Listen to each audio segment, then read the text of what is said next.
What's the weirdest thing you've seen happen at a friend's house that they thought was normal?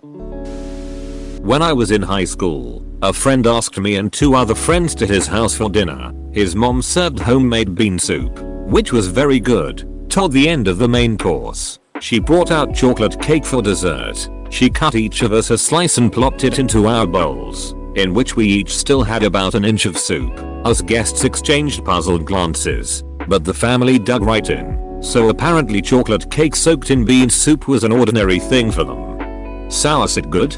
It was not.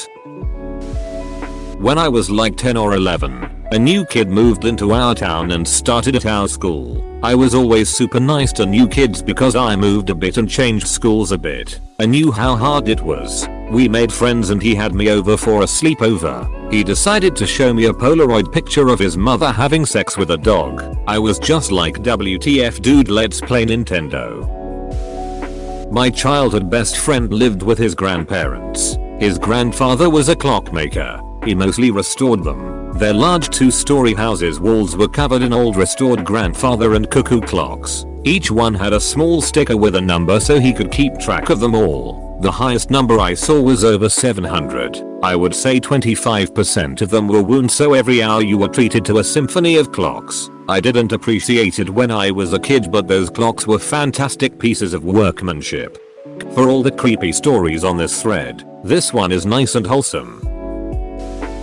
This happened when I was like 6. I needed to use a bathroom at a friend's house and he led me to his parents' bathroom. The place was filled with crap of all sorts. Boxes, magazines, an inflatable pool, lots of other stuff. You could barely get in there. He pulled out a drawer from the installed cabinet by the entryway and said to pee in there. I thought he was joking until he went ahead and peed in there himself. I couldn't argue with that, so I too peed right in there. Then he shut the drawer and we went and played more Ninja Turtles. I have no idea what became of that draw house family. Man, that's sad. It's really hard for children of hoarders to break free from hoarding. They're just too used to tolerating bad conditions rather than fixing them. I knew a guy whose mom's house was like that. He did his best to live with higher standards, but his best was still like a party frat house. Although, I guess to be fair, some of my friends who grew up in normal houses also live like they're in a frat houses. Rich friend's family had rooms not touched in weeks that had vomit on the bedsheets from one of their parties. Sounds like the maid walked off. My mother-in-law used to clean houses. The wealthiest people were also the most helpless. Once she cleaned up a mouse that had been dead for a week, the family just stepped around it. Someone was in the bathroom, so the kid who lived there went into the back garden, took a shit in the flower bed and shoveled dirt on top of it. The bathroom was free by the time he'd finished. 2 weeks later, how do we have all these tomato plants? Saw my friend spit in her house, straight onto the carpet. I didn't go back.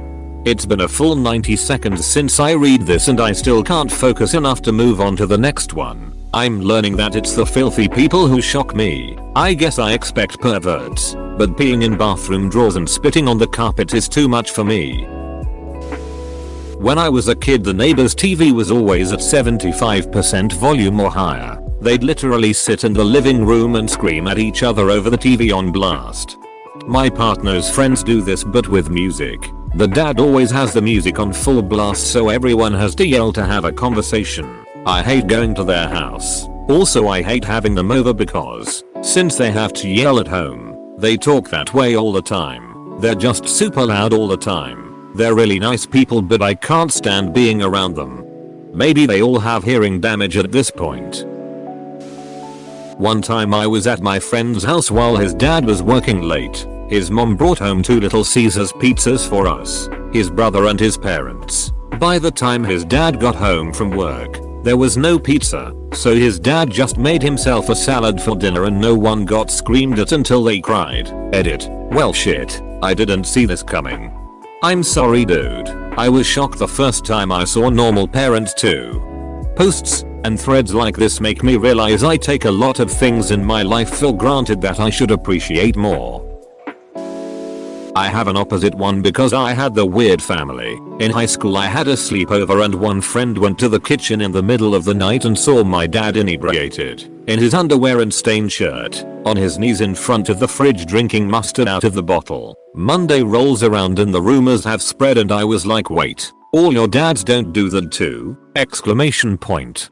Lol BTW, he did in fact have his own separate mustard bottle. Hey, let a man drink his mustard in peace. He ain't hurtin' nobody.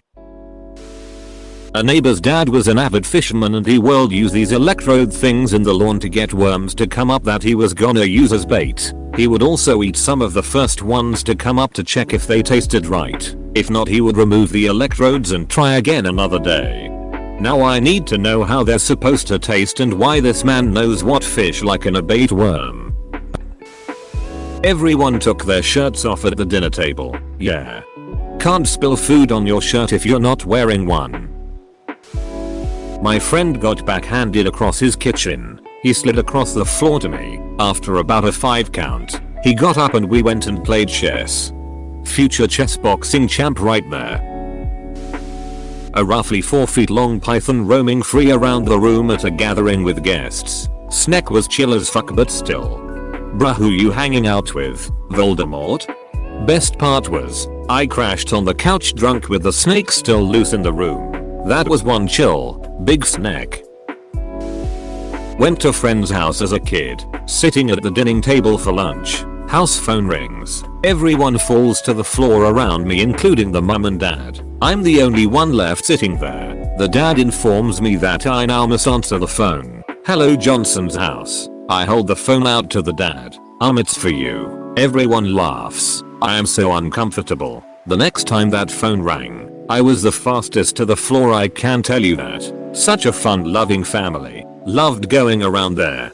This is the weirdest version of Not It I've ever heard of. A toddler drinking a wine cooler. The whole family was fucked up but that stuck out to me for obvious reasons. I was only 18 at a party, drinking underage, and had no idea what to do when I saw that. I made a comment about how little kids probably shouldn't drink alcohol, but the kid's mom got scary defensive about it. How does one defend that?